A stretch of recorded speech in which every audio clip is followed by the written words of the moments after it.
Welcome, everybody. We'll get started in just a minute. Thanks for being here.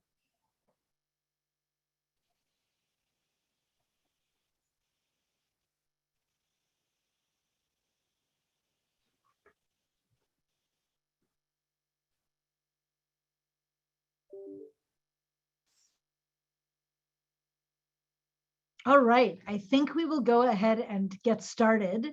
Welcome, everybody, and thanks for joining us. I know some people are still streaming in, and you are very much welcome. I'm Jennifer Mnookin. I have the good luck of being dean here at UCLA School of Law, and today I'm really delighted to welcome you to this conversation about talking across differences. This, I very much hope and expect this is going to be the first in a series of conversations focused on this tremendously important topic, both here at our law school, but also much more broadly for our nation.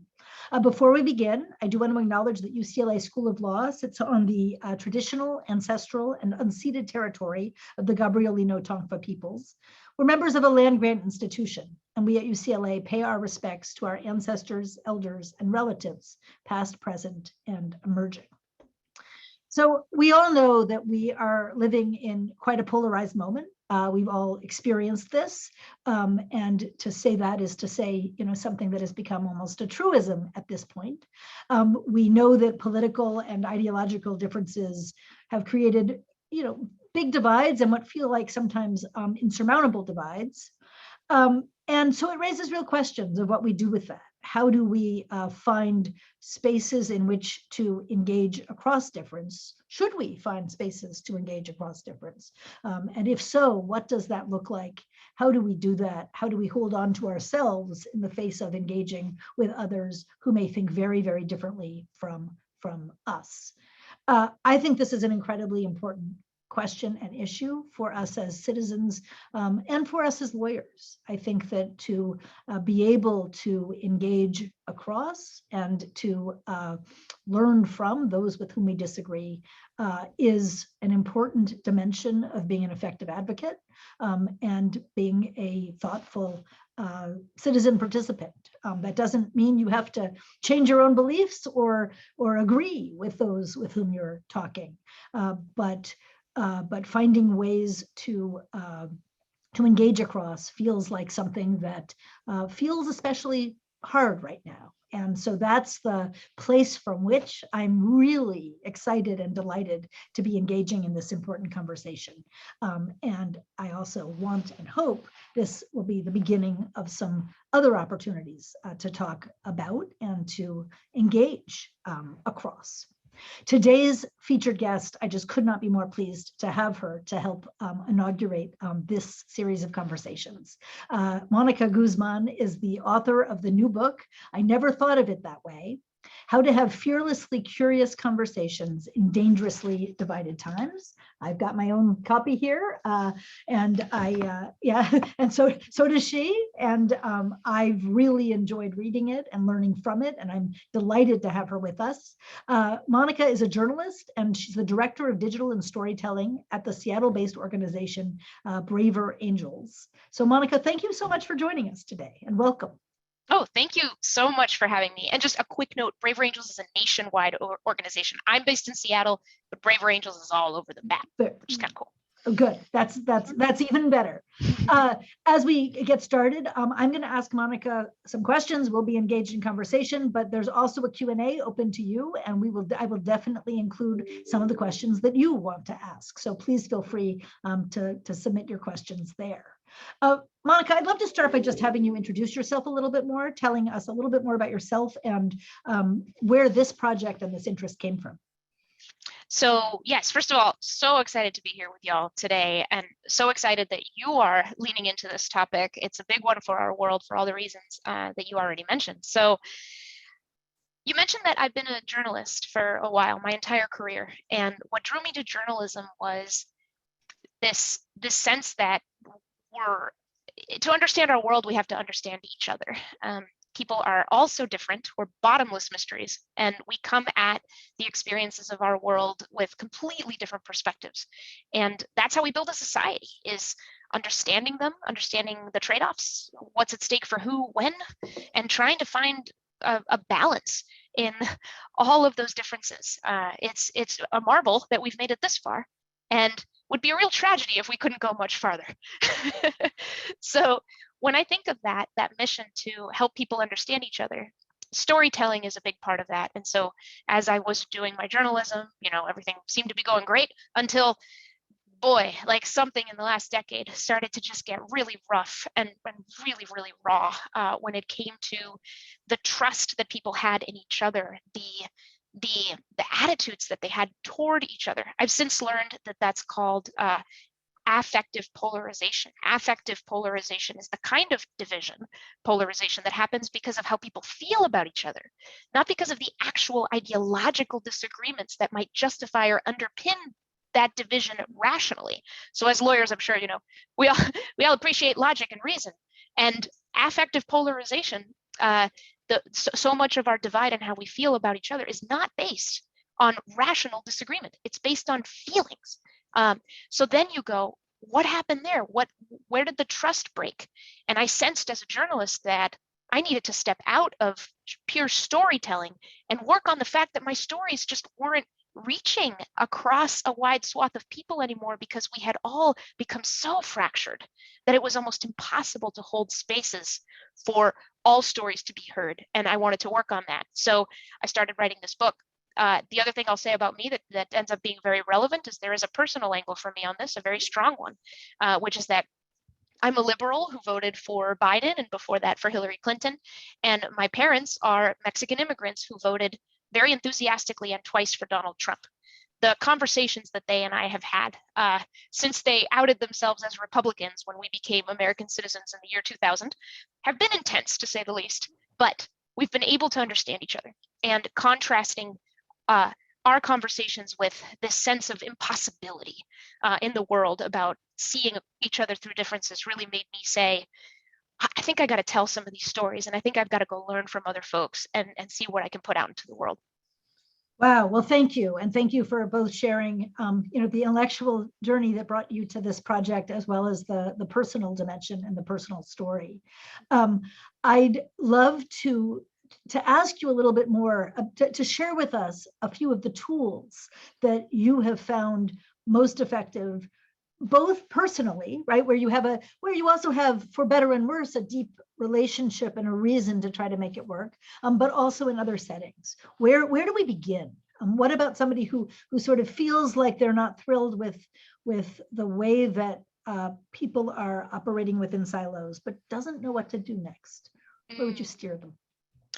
Oh boy, there's a lot of potential on-ramps into this. And I guess what I would say right off the bat is there's no blanket prescription to any of this that affects all people. People have their own personal calculations and difficulties. The difficulty level of this is vastly different according to somebody's identity, the strength to which they are attached to certain ideas, the communities in which they live, the sense of belonging that they have with certain groups. All of these things can make it hard even to peel away from our ideas long enough to truly listen to others. And we don't always admit that to ourselves, but it's true. One of the most important mindset things to try on is to ask the one question that we don't ask often enough in times like this, which is, what am I missing? When you're looking at an issue and your perspective on it, we have to begin by assuming that we really are quite siloed with our phones, with our technologies, with our communities, with our preferred news sources, with the fracturing of the information ecosystem. It is very, very hard not to be. And so we sort of have to assume that we all are. In which case, the question, what am I missing, becomes extraordinarily relevant. Because when you ask that question, you accept the assertion that you are missing something. And that can bring you to a space of a little bit of humility. I'll give you one other thing. We talk about having conversations across the divide, and we can talk about why that's so powerful. But even if you feel like, nope, I'm not talking to anybody on the other side of this divide, it's too painful, too exhausting, okay. That's okay. You can have more curious conversations with yourself in what feel like safer contexts. So for example, next time you see a headline It's an article that represents the opposite perspective of yours, but you know that it's this perspective that a lot of people truly, genuinely, in good faith hold. You click on that article and you ask yourself 2 questions as you read it. You ask yourself, what is the deep down honest concern that is being expressed here? The deep down valid human honest concern. And you also ask yourself, what's the strongest argument for what this person is saying, or this side of the divide seems to believe? So there, without even putting yourself or your skin in the game of a live, unpredictable conversation with someone who disagrees with you, you're doing it in your own mind. And as you build up that practice, you can find yourself right at the fence of potentially doing that with another person. Hopefully, many of you are already doing conversations, live conversations across the divide, but even if it feels difficult, we can all take one more step toward curiosity. Okay, so curiosity, I want to come back to that term, because that's sort of the core of your vision for how we can begin to do this a little bit better. Can you tell me a little bit more about how curiosity might be key to helping to bridge some divides, or create space for conversations that feel really difficult? How does that work? Yeah, so curiosity is a practice. It's not a personality trait. I think a lot of us mistake it for that. Oh, she's naturally curious and that person isn't. It's actually not how it works. It's a neurological superpower that we all have. And it gets turned on when we are aware of a gap between something we know and something we want to know. And it can be as silly as, sitting with a group of friends and somebody goes, who's that guy in that movie? You know that guy in that movie? and suddenly everyone's aware of the gap between what they know and what they want to know. And eventually someone pulls out their phone, because we can do that. Absolutely. Yeah. But it can be, also as serious as, a year and a half ago being like, when is this vaccine coming out? When am I going to be able to get it? When can my children get it? And then that curiosity leading you to check the news over and over and over again, to read really deeply into COVID research, to try to predict a future that none of us can. So that craving for knowledge, it's extraordinarily powerful. So what we then do is channel it and apply it and deploy it, particularly to the things we don't understand, and especially when the things that we don't understand are hurting us. So when you approach somebody who disagrees with you, or a topic you disagree with curiosity, when you are thinking, when you are conjuring that gap between what you know and what you want to know, and you combine it with that question, what am I missing? You will open your mind to the fact that different people who look at the world differently from you are seeing things that you're not seeing. You may not agree with their conclusions. You probably never will. But if you see it more the way they're seeing it, you will become, first of all, you'll get closer to the complex truth of whatever issue you're facing. And secondly, if you are an advocate, you'll be able to advocate a lot more effectively, because you'll understand the path that someone else took to a different conclusion. You'll be able to use that understanding to try to negotiate a conclusion that actually serves the stakes you bring to an issue. So let's talk about that a little bit more, because especially for us as a law school, I'd love to invite you to share a little bit more, because there's 2 different pathways for some of the reasons or motivations for why we might want to try to listen across difference, right? And one of them is because we might not be completely right, and we might actually have something to learn from those who take a very different view. It might, to some degree, actually change our mind or change our perspective. Another, which is a little bit different, is that you might become more effective at advocating for your position if you take quite seriously opposing viewpoints. And so you're listening not so much because you think you're going to change your mind, but because if you don't understand, or if you don't really take seriously the perspective that seems to you unfathomable, you're actually probably not going to be as effective at advocating or changing the minds of those who might be on the fence or in the middle. That's right. They're related but different, right? Yeah, absolutely. And the second one, go ahead. Well, so tell me about each, and how do they fit together, or do they? Yeah, I mean, I'll start with the second one, because you mentioned you want to be able to understand, that you want to make sure that, there's that quote, great minds think alike. right? But it's like when great minds think alike, they also share their same blind spots. Right. We all have blind spots, and it's difficult sometimes to remember that when we think we are so in the right, and we might be, we really might be. But part of the reason I wrote this book, and I think the main problem that I'm trying to tackle that affects us across disciplines and all over the place is that we are so divided, we are blinded.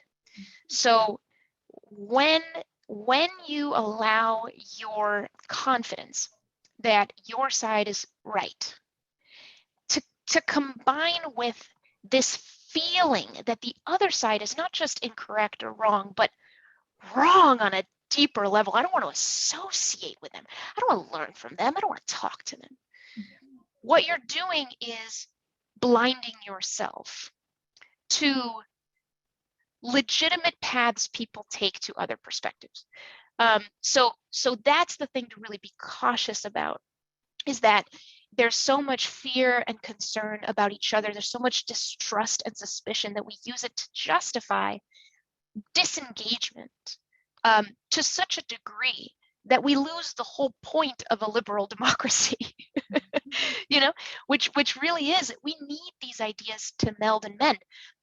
Michel de Montaigne, old French philosopher, has this phrase around, we need our brains to rub and polish against each other. We need friction. We need that friction. And so when we tell ourselves that we don't, over time, our wisdom will decay. It will. And it already has in so many ways. So I will add a third thing actually to your list, because you said, we want to talk to those we disagree to. Maybe we're wrong, maybe we want to be persuaded, or we want to persuade the other. Cool. We want to understand so that, we just know the lay of the land. But I'll add the third one, which is it's to be more creative. Right now, all the evidence is showing us that we are really afraid. We're really afraid and insecure and anxious. We carry this extraordinary anxiety. There are so many back-to-back like traumatic events happening in our world right now that it's no surprise. But that anxiety leads us to be afraid and to judge without engagement. What that really means is that we're walking around with anxiety that is not actually justified by reality. And if we were to approach folks on the other side, who we have these projections that they're complete monsters, either they're idiots, they're evil, or they're crazy. Those are the three big assumptions. They're all wrong. They're all wrong. They might be right for 0.01% of the population, but not if you get close. So imagine, right? The other thing that happens is that when you reduce fear, you increase creativity in all ways. You increase creativity in your advocacy, in your problem solving, in your representing of any cause or any group of people who you want to help. You'll get more creative when you become less afraid. And you cannot become less afraid of the monster that you refuse to approach. You know what I mean? And to try to understand. So what about those who say that they're afraid because we're also in a moment where there can be real costs to showing that curiosity? There's a lot of talk about cancel culture and all the rest. What about those who say, well, I'd like to try what you're describing, but I'm worried that even to show curiosity would be viewed as disloyal or insufficiently engaged or supportive by my own tribe, by those with whom I feel most connected and those who are important for me in providing support and my view of the world. Yeah, and this is a fascinating question, and it's extraordinary to me how relevant this is and how much of the front question this has become for so many people. And the easiest, simplest answer to how can I be curious when others may judge my curiosity in a way I don't intend is to make sure others don't see it. So that is the power of a one-to-one conversation. So in I never thought of it that way, I talk about the conditions for conversation that will make it a lot more likely that you'll have a productive bridging conversation across difference. And one of the most important is what I call containment. To what degree is your conversation contained to the people who are actually having it?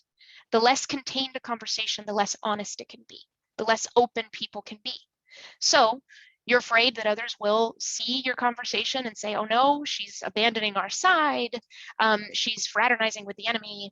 She's releasing a virus as soon as this other person talks about their ideas and it will infect us all.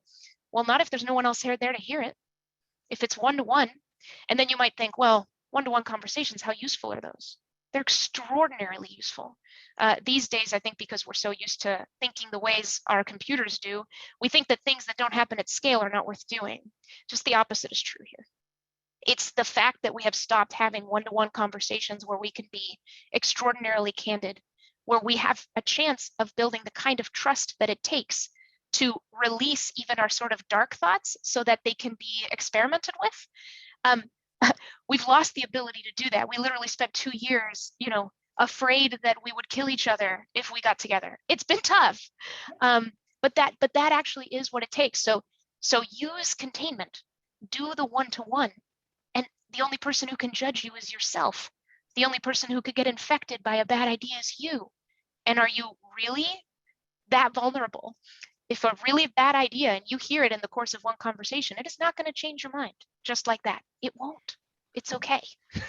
So it's a powerful strategy and a really insightful point, I think, that the smaller the space, the more people can feel safe enough to make that a brave space, right? To make that a space where they try listening with an authenticity that might be harder to do in public. That's a wonderful idea at the individual level. What advice do you have at the institutional level? Because at some point, even if more of those one-to-one conversations are taking place, if we can't also engage in some of this in more public settings, I think that's something of a loss, right? It is, absolutely. And it's true that, trust is easier to build on one-to-one. It is not impossible to build in a group setting. It's just a little bit harder. You have to deal with a little bit more of stuff. So one principle that comes to mind very quickly here is people don't hear unless they're heard. There are a lot of institutional settings where people are technically together and they may technically look like they're listening, but they're not. They're checked out, that they're not being honest. When it comes time for them to share their real opinions, they won't. They don't feel safe. They don't feel safe doing it for a myriad reasons from all kinds of different places on the divide or identities, who knows. And that's the tragedy because as I put it, if we are not honest together, we're not together. What the hell's the point? We're not together. So on the institutional level, I think that there's a real power in taking a step back from the way that we tend to have these discourses, which is competition of ideas. Now, competition of ideas is extremely valuable and important, and we need them to compete and then to see who wins, right? The problem is that you need to have institutional trust, and you need to be able to have enough openness, right, in these spaces for the competition to even happen. Otherwise, you're just play acting, you're performing, and in too many spaces, that's exactly what's happening. So take a step back from the competition of ideas and instead have a different conversation. The conversation being, what are your concerns? Everybody, what are your concerns? If someone has a completely different set of concerns, it's their concerns. There's nothing to argue with there, right? If I'm concerned about something, you can't convince me I'm not. I'm concerned about it. Right. That's just how it is. You can convince me that I shouldn't be, maybe, but not likely because I'm sharing a concern. Now's the time to listen to it, not to judge it. So you move a conversation away from immediate judgment, which is where we all want to jump to because we all want to feel like we're right, we're good in the whole thing, and that's just a human instinct. And you put it in information collection. And what's beautiful about that is, first of all, people with vastly different concerns, there's just a chance that they may still feel good about sharing them. I hear that you're concerned about, I don't know, the guns being in the hands of more people. I hear that. I look at it differently. I was mugged. I was held at gunpoint. I have a friend for whom this is true. I was held at gunpoint as a teenager, and I looked at guns very differently from that moment on. Can I tell you about that experience? This is what I'm concerned about. So sharing stories, sharing the pathways that we took to our ideas with each other, it's a way of putting knowledge in the middle of the room, right? Before we start judging right and wrong, we just put it all in there so that we can see each other and how each other comes to the issue.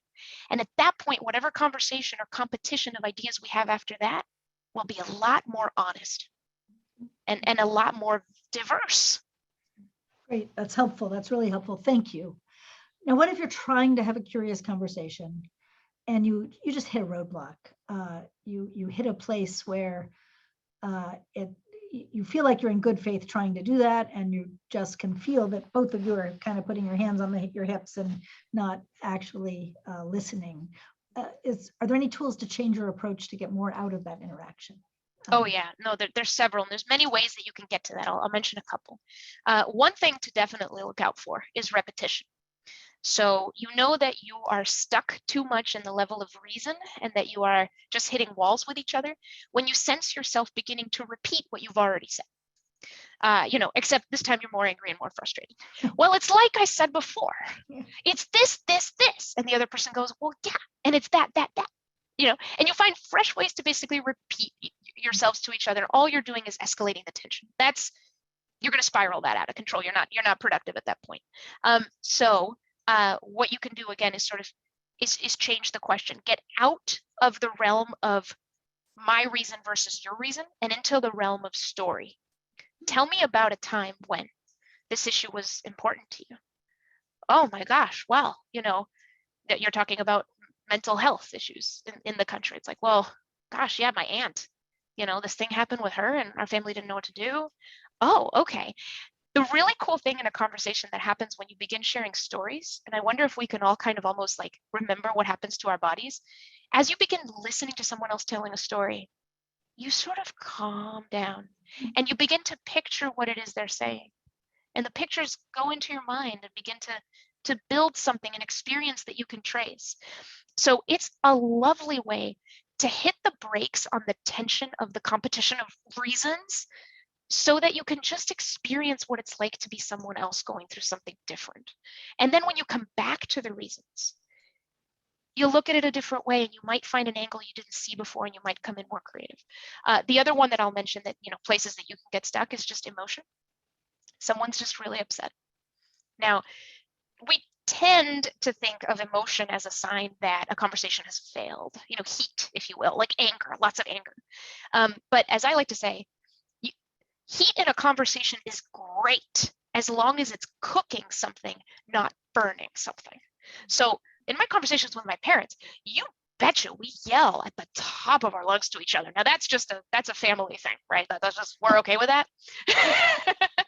But like there's enough trust there, normally, and we respect each other enough that even when we know what that anger is about. It's data.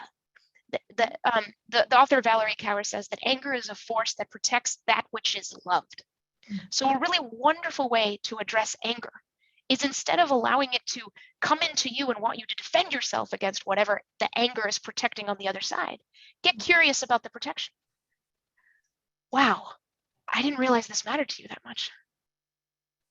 And then you'll see the other person go, well, yeah, it does. Right.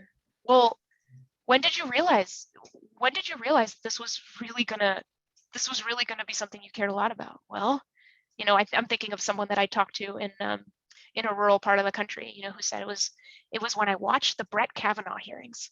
It's the first time in my life I wanted to throw something at the TV. I was that angry what they were doing, what the liberals were doing to him. And I felt that, I felt that not as an attack on me and my views, but as a person really being honest about how that emotion, what Brett Kavanaugh has happened to represent to him, and all of that. And we ended up having a great conversation. Wow. Okay, interesting. Let's see, I've got a bunch of additional questions, and then I will start turning also to some of the questions in the Q&A. So thanks to those of you who have submitted, and others, please feel free to do so. But I guess there's at least two other things I'd like to ask first. And one of them is sometimes members of our community, especially who feel more vulnerable, who might be from underrepresented groups, or who might be from spaces, from communities that don't feel like they've been historically fully included, can feel like it's really unsafe to have to hear or engage with views that that deeply feel threatening to their identity or sense of belonging. And that's can be a very strongly felt perspective. And in many spaces, including law schools, it's true that the profession has been insufficiently welcoming over a long period to members of certain racial groups and the like. And so, how do we think about that issue and the need for what a colleague of mine, who was our vice chancellor for equity, diversity, and inclusion, used to call trying to find both safe spaces and brave spaces? How do you think about that?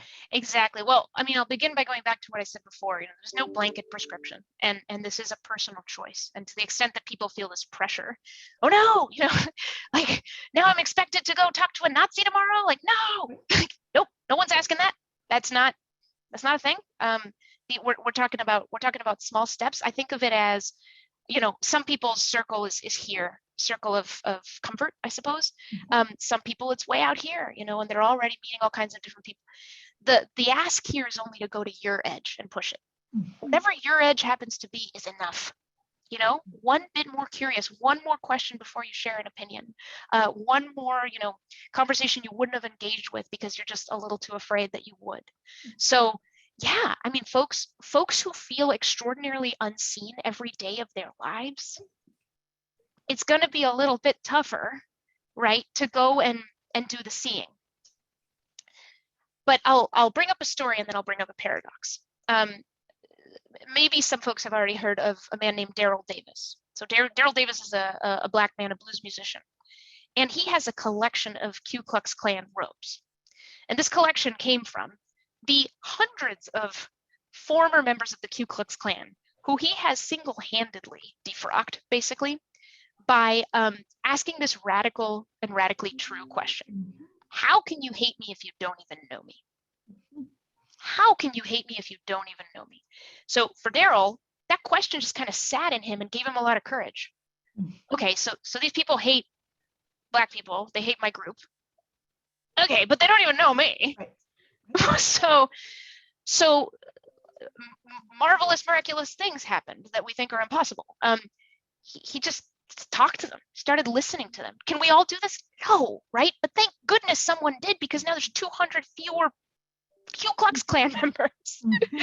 That's the paradox. That's the paradox, because ultimately all of this is about whether people are seen and whether we see other people. The paradox is, if too many of us who are unseen remove ourselves, we opt out of being seen by people who don't see us. How are we going to be seen? Right. So that's the thing. That's the paradox. Is that's why some of this takes courage. I'll leave it at that for now. No, that's great, and thank you for that powerful story and the power of storytelling. You're showing that even in what you're talking about with us today. I'm curious. So I'm turning to page 192 of your book. You don't necessarily need to remember exactly what's on that page, but you give us 4 things to try. You suggest that we can get hypothetical. We can ask hypothetical questions to put yourself in somebody else's shoes. You can present the strongest argument for the other side. You can acknowledge your own attachments, and you can try to assume less. You can assume nothing. The first 2 of these, getting hypothetical and presenting the strongest arguments for the other side, are pretty core parts of legal education, right? That is part of what happens in a law school classroom, that we engage in a lot of hypotheticals, and that we often ask people to think about the strongest argument for the other side, including sometimes putting them in the position of having to make arguments for positions that they find personally abhorrent. Right. And yet the law school classroom it's neither a public space nor a private space.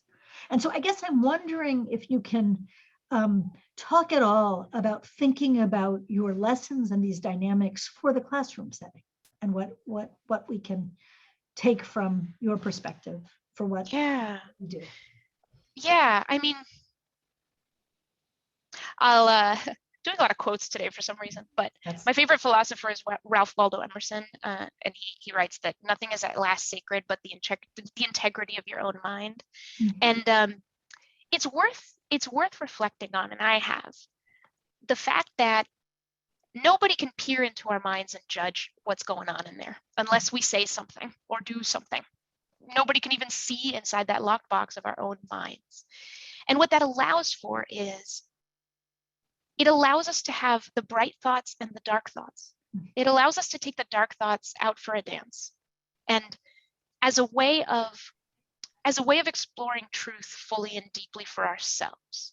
And thank goodness that we're able to do that without a sense of judgment. Thank goodness, in other words, that our brains are free and open laboratories of thought. Free and open laboratories of thought. So in a classroom, one would hope that we would be able to create free and open laboratories of thought, even with different brains, and that those different brains can add friction to each other, challenge each other, and put those concerns out onto the table, and put those, even sometimes a little bit of those dark thoughts, what some other student may think of as a dark thought.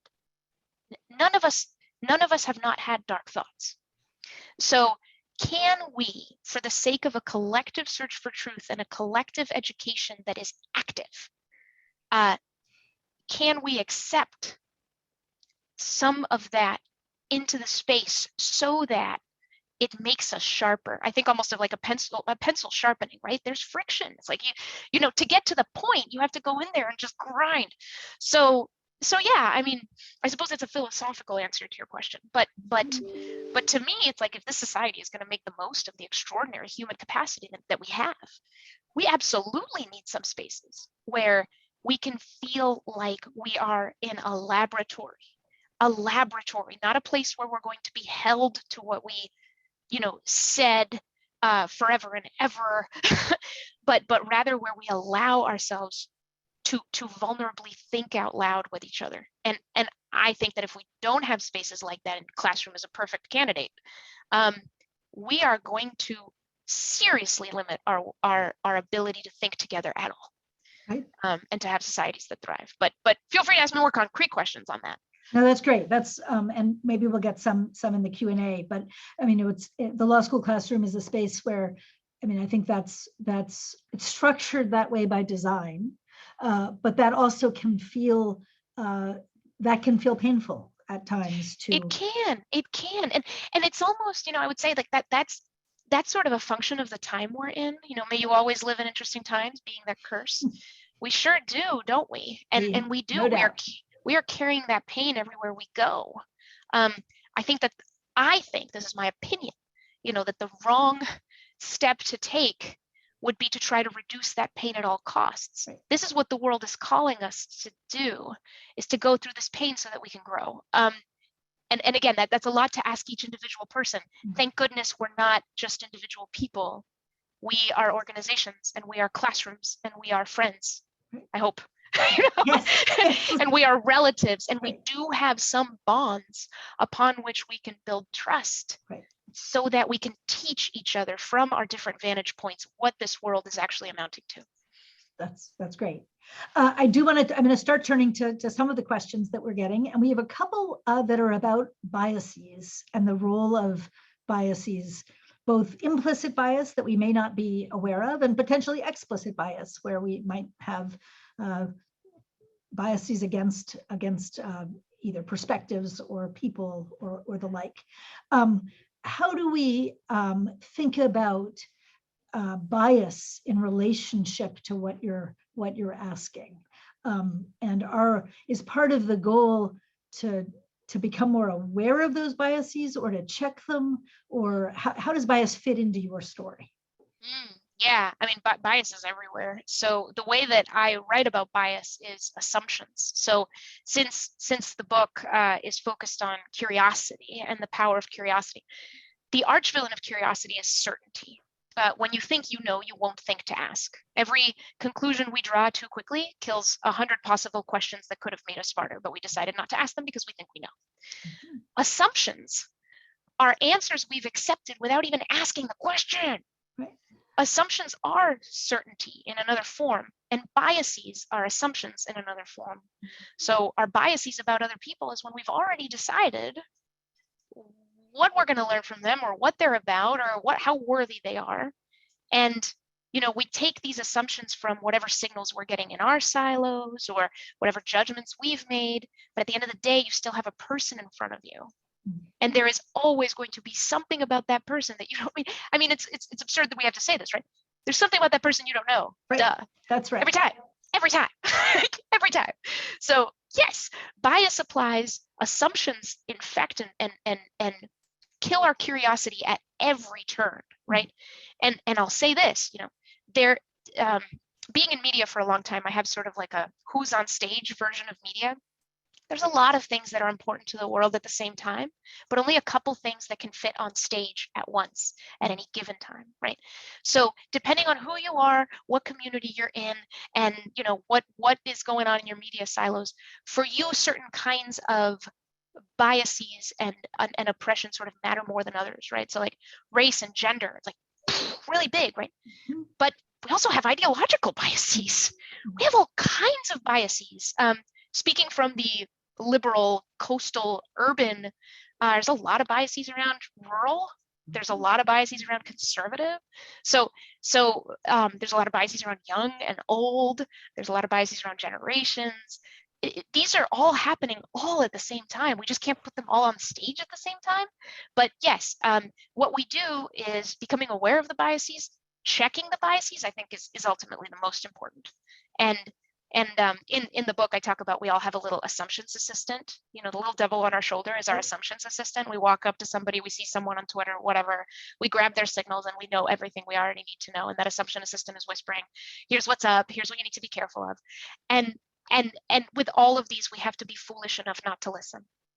We do. We have to be foolish enough not to listen and to allow room for people to be people and completely surprise us, because every time they will. They will. We have to allow for that. Right. I'm going to ask another question from the group, which is about public settings and the fact that people can feel intimidated to speak out, not even just about super hard subjects, but just when there's authority figures or when it feels costly to raise your hand and say, I don't see it that way. The person in the question asks about this with a context of in her firm, everybody was called back to in-person work, and the partner said, does anyone have concerns? And so it's a partner, and maybe some of the people to whom they're speaking don't have that status.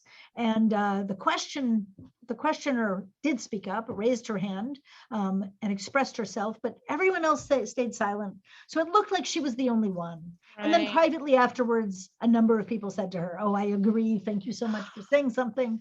And I think a lot of us have been in settings where either no one speaks out, even though we know that there's probably some people with concerns, or that one person speaks out, but it feels like an outlier opinion when in fact there's probably more diversity of thought in the room. Oh, absolutely. How do we, what lessons do you have about moments like that?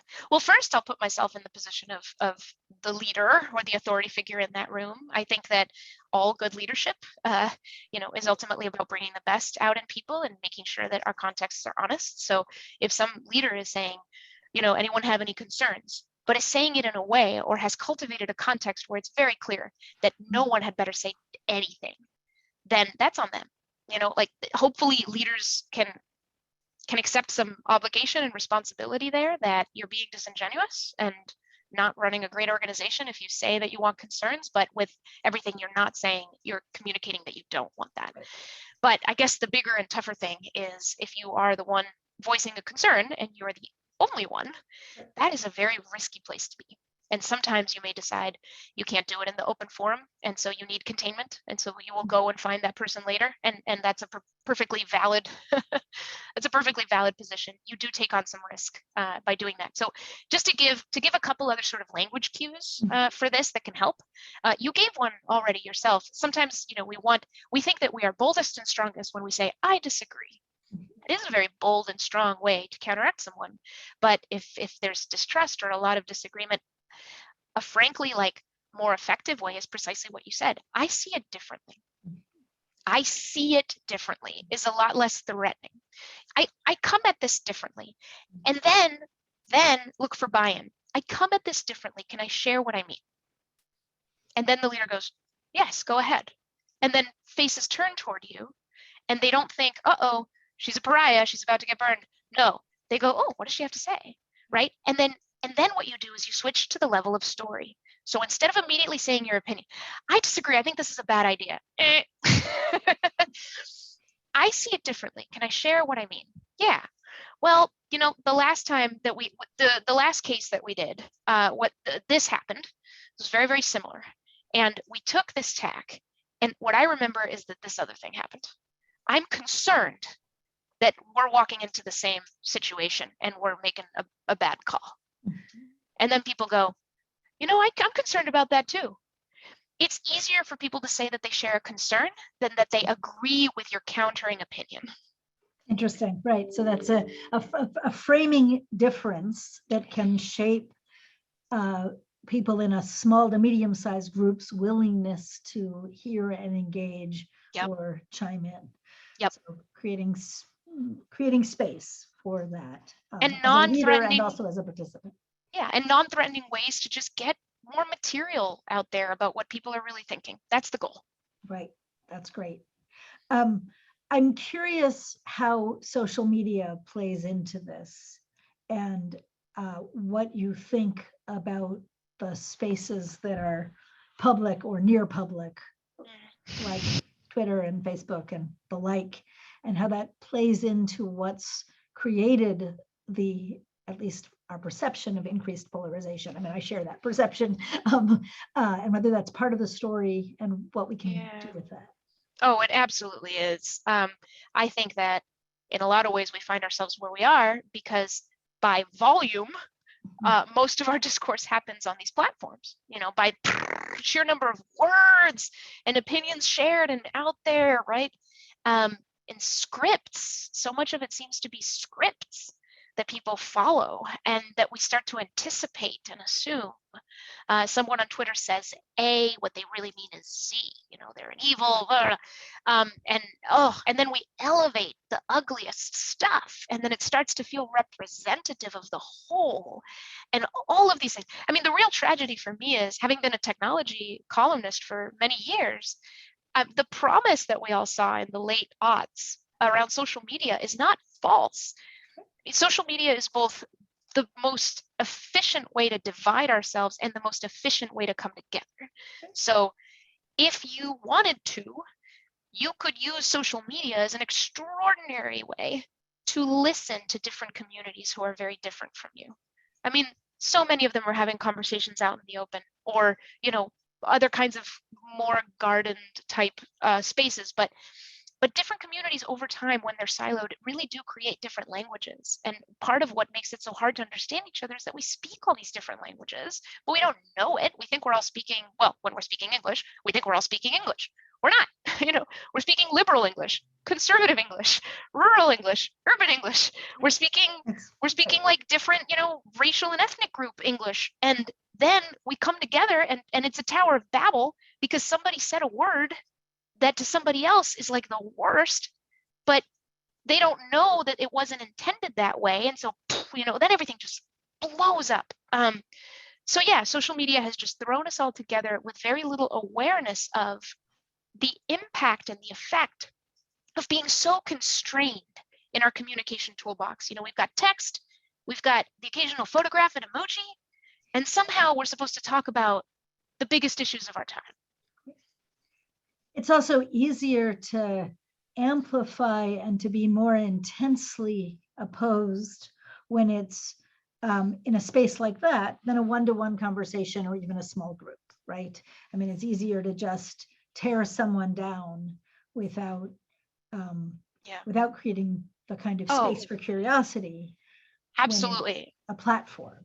And one thing that we don't think about is it's easier to believe the false thing that I just dropped that meme on my feed and it was such a mic drop moment. I'm sure that meme convinced everybody, of the thing I believe because I think it's powerful. And, no one responded. And a bunch of my friends said it was, and then they shared it. So we start to think, oh yeah, reasons out there on social media that get all these like retweets and likes, clearly they're super powerful and they're doing their job. But here's the thing. None of us. The one thing you cannot witness on social media is listening. You cannot witness listening. You have no idea what goes through people's minds when they look at that post. You know, it could have been like, ugh, closing Facebook. And here you are thinking you just made a really cogent argument. You don't know that. A lot of people could have looked at what you said and thought it was total baloney, but you have none of that feedback. And we walk around thinking that reasons can just change people's minds in an instant when they can't. They can't. I'm going to turn to another question, or this is really a comment from the chat, but which I would welcome your thoughts. This is from somebody going back to what you said before about those who might feel less seen and some of the challenges there. Somebody describes experiencing not being seen in various ways in terms of racial or identity characteristics or discrimination, and sometimes feeling burdened with that. And the question of bringing up the topic or issue of feeling unseen. And so it's hard to blame or even criticize members of historically disenfranchised groups for kind of opting out of being seen when absolutely. They feel like they're constantly trying to initiate conversation about their experience and not getting that curiosity in return, not finding that people are curious enough to ask or to want to create space for that. And so more of a thought than a question, but how would you respond to that? Oh yeah, I mean, nodding along the whole time. It's one of the most difficult places to approach this from, especially if you do think. I guess I'll address the reciprocity question, which I get a lot too. I'm curious, they're not. I'm coming at it curiously, but they're clearly not. They're not trying to approach me the way I'm approaching them. What's the point? I mean, the pain gets even more compounded, you know, like I started off not being seen. I'm tentatively approaching someone. I'm scared this is going to be really painful. I ask some questions and maybe it goes well, maybe it doesn't, but that person still doesn't seem to be at all curious about me. Ew. You know, like the way that feels, I've been there, it sucks. So of course, I mean, who's going to want to do this every day, right? So one thing that I also share in the book is that the most important thing to do with a bridge is to keep it, not to cross it. One of the most frustrating things about this work is that we cannot control or predict each other. We can't. I mentioned earlier, I think I did, that people can only hear when they're heard. And it is easier for us to think about that formula in our own minds, right? Like we know exactly how we feel unheard. We don't know how the other person might feel unheard, but most of us think that, well, it doesn't matter. They need to hear me right now. And if that bridge, you know, I'm sitting there with this pain of not being seen, and it's been an hour, it's been 2 hours, you know, it's my uncle, it's my cousin, it's my friend, it's my classmate, and I'm, you know, when we finish that conversation, we go, this doesn't work. I'm done. I'm going to burn this bridge. I'm going to burn it. Like, I don't want to talk to this person again. And so I would say that if you find yourself in this situation, you can't have these conversations. Try to not burn the bridge. So I'll give you a quick example. It's a little different. I have someone who's very close to me who completely disagrees with me on vaccines. Does not vaccinate her son, does not vaccinate herself. She's very close to me. I love her dearly, and there's sort of an interesting bargain. You know, that I think of it as we've struck is like, I have wonderful conversations with her, and when we talk about vaccines, we talk about the values underneath. We talk about how she is one of the healthiest people I know. She cares deeply about what she puts in her body. She has deep suspicion of wealth, especially American wealth. She's not from this country. You know, and I have like a lot of trust in science, and I want everybody to like get going on this stuff, right? But we talk to each other about our values. I don't spend my time going, you're wrong, you're not seeing this, and you're hurting the world, whatever. I don't say that. And she doesn't spend her time going, you're wrong. I'm afraid that you've already injected poison into your body. You know, that's going to break us apart. But the bargain that I think we've struck is basically, if someday she gets to the point where the evidence has built up for her, and she goes, maybe I've been wrong about vaccines. Maybe I should vaccinate my kid. I want her to think, I want to talk to somebody. I'm going to talk to Mónica because I can have these conversations with her. I want her to call me. And for her, she might be thinking, well, someday Monica might see that these billionaires are up to no good and are doing something really terrible. All right, and she hopes that I call her. So it's about that. We can't go in changing people. When we go in trying to change people, we make it impossible to understand them. We can't do that. And we're going to be so frustrated if people don't meet our expectations of what a good person should be. But we still can't control them. We still can't. So sometimes the very best we can do is just try not to break that bridge. Because once you break that bridge, you guarantee they will not see you. Right. That's guaranteed, ever. Not going to happen. So keep the bridge, even if you're not crossing the bridge. Even if you can't cross the bridge or they can't cross to you, even if you're not going to see them for 4 Thanksgivings, right. See them in 4 Thanksgivings. So one of the questions that's been asked by a listener is that this requires willing participants. It requires people to sort of at least be game to jump in and try to have that curiosity. And I think a related question is the challenge when somebody might be willing in theory, but experiences what happens as very ham-handed or hurtful. So there are times when somebody actually is trying to be curious or connect across, but through lack of awareness or ham-handedness or whatnot, does so in a way that is actually interpreted by the listener as being insulting or hurtful or problematic. Yeah. What do you do with that? Yeah, I mean, this makes me think of the phrase "good faith" in good faith. We often, want to say that somebody is coming at something in good faith or coming not in good faith. A lot of times we have feedback that could be really valuable to somebody. I'll share a story. I was in a rural town in Washington very recently, and somebody described a Black person as that colored gentleman. And it was instantly like, what? Like, whoa. And I had to remind myself, okay, in my world, goodness, that term is just wrong. Like it just feels wrong. But in this person's world, I mean, they just kept going. It's like, okay, they're looking at this very differently. Okay. Just, all right, what do I do with that? But anyway, can you repeat the question, because I just lost my train of thought and I was going somewhere. Sure. So when somebody wants to engage but does so ham-handedly, so right. they ask, what does it feel like to be an X or something, to in a way that feels, yes, maybe it's curious, but it's also troubling. I mean, you've given an example of what would be immensely troubling language for many of us. Yeah, right? I've been called things for my Latina identity and all this stuff has all happened to me, fairly often. It's it's tricky because it's in our own judgment whether we think someone is just playing with us. Right. Oh, I'm really curious about you.